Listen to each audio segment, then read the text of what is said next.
Hello दोस्तों, कैसे हो आप सब। मेरा नाम है सिद्धार्थ तो मैं स्वागत करता हूं आप सभी का मेरे यूट्यूब चैनल पे।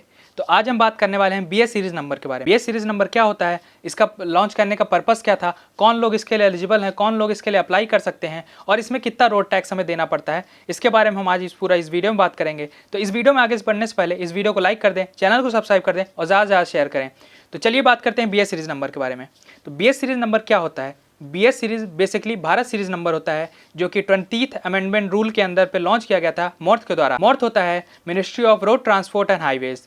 तो मॉर्थ के अंदर पे 28 अगस्त 2021 को ये लॉन्च किया गया था। तो इसे लॉन्च करने का पर्पस यह था कि जो लोग ट्रांसफरेबल जॉब्स में हैं, यानी कि उनके बहुत ही ऑफन ट्रांसफर्स होते रहते हैं एक स्टेट से दूसरे स्टेट में, उनके लिए यह नंबर लॉन्च किया गया था। ताकि जैसे कि अभी तक जो रूल चलता था कि अगर एक स्टेट से दूसरे स्टेट में हम ट्रांसफर होकर जाते हैं तो हमें वहाँ का नंबर लेकर रहना पड़ता है 1 साल के बाद। अभी तक ऐसा रूल था कि अगर 1 साल से ज़्यादा हो गए हैं तो हमें वहाँ का नंबर लेना पड़ेगा। यहाँ से अपने स्टेट से एनओसी लेके वहाँ जाके हमें वहाँ का नंबर लेके तभी हम गाड़ी हमारी रोड लीगल रहेगी। और अगर हम ये नहीं कराते हैं तो हमारी गाड़ी रोड लीगल नहीं रहेगी और हमें उसके लिए चालान वगैरह सब पे करना पड़ेगा। इसी को देखते हुए सेंट्रल गवर्नमेंट ने यह लॉन्च किया है जिसमें कि हमारा जो पूरा टैक्स होता है, हमारी जो व्हीकल होती है वो सेंट्रल गवर्नमेंट के अंडर में आती है। इसमें स्टेट गवर्नमेंट का कुछ भी नहीं रहता है और ट्रांसफरेबल जॉब वाले भी इसे पूरे स्टेट में कहीं भी ले जा सकते हैं। उन्हें कोई भी वहाँ जाके कोई भी अलग से रजिस्ट्रेशन या कोई भी रोड टैक्स नहीं पे करना पड़ता है या वहाँ के उससे रजिस्टर नहीं करना पड़ता है,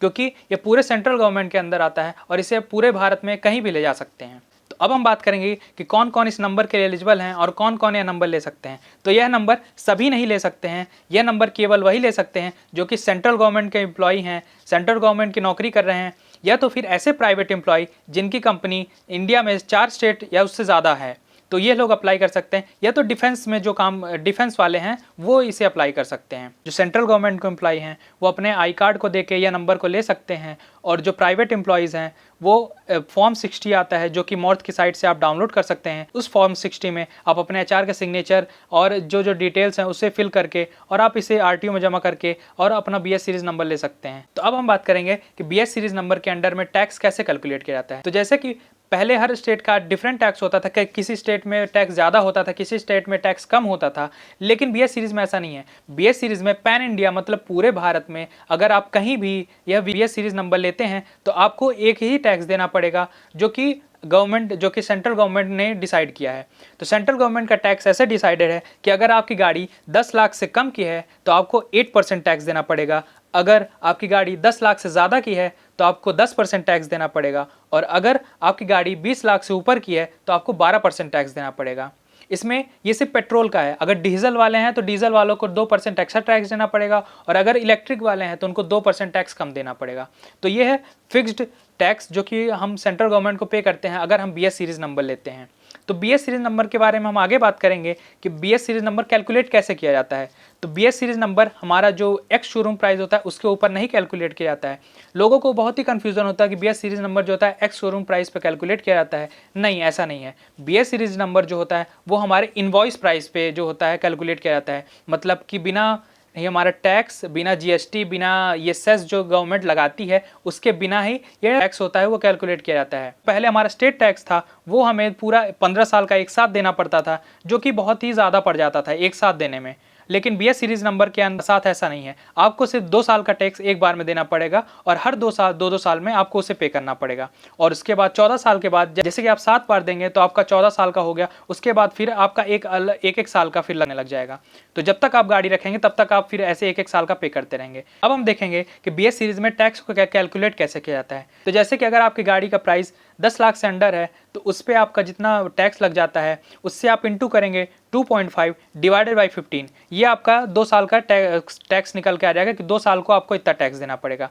उसके बाद जब 14 साल का आपका टैक्स स्लैब पूरा हो जाएगा तो उसके बाद जो लास्ट ईयर आपका बचता है या फिर जब तक आप गाड़ी रखना चाहते हैं उसके लिए आपका जो गाड़ी का इनवॉइस प्राइस से जो आप टैक्स निकाले थे उतना इंटू 1.5 डिवाइडेड बाई 15 और इतना टैक्स आपका 1 साल का बनेगा। तो इतना आपको कंटिन्यूस देना पड़ेगा जब तक आपके पास गाड़ी रहेगी। तो अब हम बात करेंगे कि बीएस सीरीज नंबर का नंबर प्लेट दिखता कैसा है।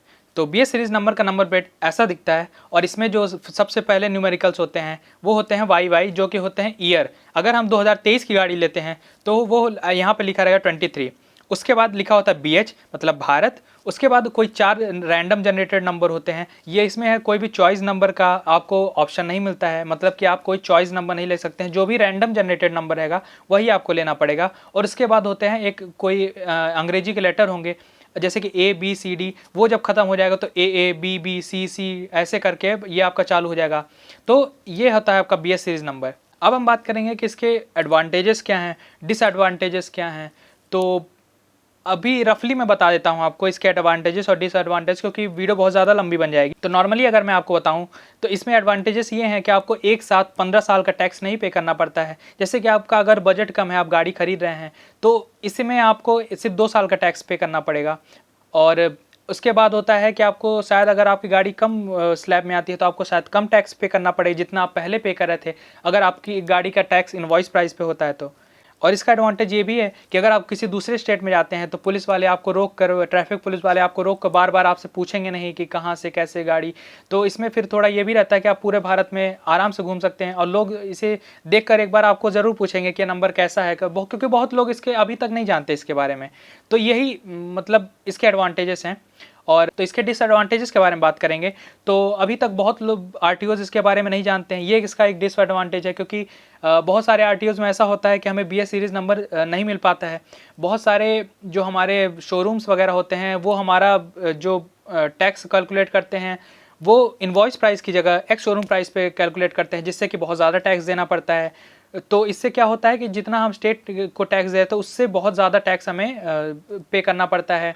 और इसके बाद इसका ये भी है कि अगर हम किसी दूसरे को गाड़ी बेचने जाते हैं तो इसमें ऐसा करना पड़ेगा कि जो इसके एलिजिबल होगा हम उसी को ही गाड़ी बेच सकते हैं, हम ये गाड़ी किसी को भी नहीं बेच सकते हैं। और अगर किसी और को भी बेचेंगे तो हमें उतना टैक्स मतलब जो कैलकुलेटेड टैक्स है स्टेट टैक्स को उतना दे के स्टेट का हमको नंबर लेना पड़ेगा, मतलब हम BS सीरीज़ नंबर को फिर कंटिन्यू नहीं कर पाएंगे। और इसमें आपको हर 2 साल बाद टैक्स पे करना पड़ेगा, और साथ ही साथ आपको अपनी एलिजिबिलिटी दिखानी पड़ेगी कि आप अभी भी इसके लिए एलिजिबल हैं। जो सेंट्रल गवर्नमेंट के एम्प्लॉय हैं उन्हें अपना आई कार्ड जाके दिखाना पड़ेगा और तभी आपको ये नंबर कंटिन्यू कर पाएंगे। और अगर आप मतलब कि जैसे कि कुछ लोग सेंट्रल गवर्नमेंट के एम्प्लॉय हैं थे अब नहीं है, या प्राइवेट कंपनी आपकी 4 स्टेट से ज़्यादा में थी और आपने जॉब स्विच कर ली, अब वो नहीं है, तो आपको यह नंबर के लिए एलिजिबल नहीं रह जाएंगे, और आपको फिर अपने स्टेट के अंडर पे आपको वापस से RTO में जाकर रजिस्ट्रेशन कराना पड़ेगा। और आपकी गाड़ी का जितना टैक्स उस टाइम पे बनता है आपको उतना टैक्स पे करके और आपकी गाड़ी का रजिस्ट्रेशन रजिस्ट्रेशन कराना पड़ेगा। तो यह इसके डिसएडवांटेजेस हैं, और भी इसके कई सारे डिसएडवांटेजेस हैं जिसके बारे में हम ब्रीफ में किसी और वीडियो में बात करेंगे। तो जितने इंपॉर्टेंट पॉइंट्स थे हम इसी वीडियो में कवर कर दिया, और आपके जो डाउट्स वगैरह हैं आप कमेंट सेक्शन में पूछ सकते हैं। जैसे कि अगर मैंने कोई पॉइंट मिस कर दिया तो मैं आपको उसके बारे में बता दूंगा, एक या तो नया वीडियो बना के बता दूंगा या तो आपको कमेंट सेक्शन में बता दूंगा। और अगर आप चाहते हैं कि मैं भी BS सीरीज़ नंबर का आपको पूरा प्रोसेस बताऊं कि कैसे उसके लिए अप्लाई कर सकते हैं, प्राइवेट एम्प्लॉय कैसे उसके लिए अप्लाई कर सकते हैं, सेंट्रल गवर्नमेंट वाले उसके लिए कैसे अप्लाई कर सकते हैं, तो इसका पूरा अगर आप वीडियो चाहते हैं तो मैं आपको पूरा बताऊंगा। क्योंकि जैसे ही मैं जल्दी ही कार लेने का प्लान कर रहा हूं तो मैं उसके लिए BS सीरीज़ नंबर ही सोच रहा हूं लेने के लिए।